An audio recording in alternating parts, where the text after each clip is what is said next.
So far, we've focused a lot of our attention on pages and page references in Rome, but if you've followed Rome at all, you've probably heard a lot of talk about blocks and block references.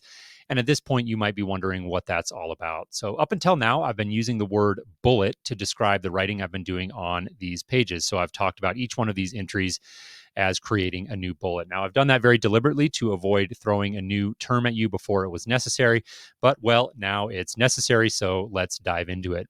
In Rome, each one of these bullets that I've created is known as a block.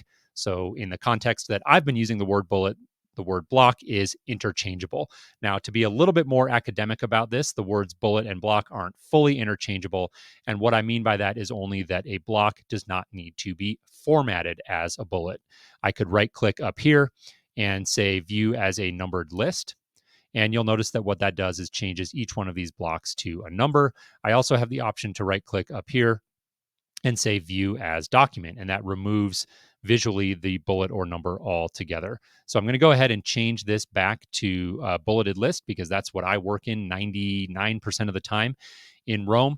But again, to illustrate the point, each time I hit the return key in Rome, I am creating what is known as a new block. And blocks can be formatted as a numbered list, they can be formatted as plain old text, or they can be formatted as a bullet. But in any case, what I'm doing is creating a block. In the next lesson, we're going to talk more specifically about what blocks are, why they're important, and how they address some of the challenges of more traditional knowledge management systems.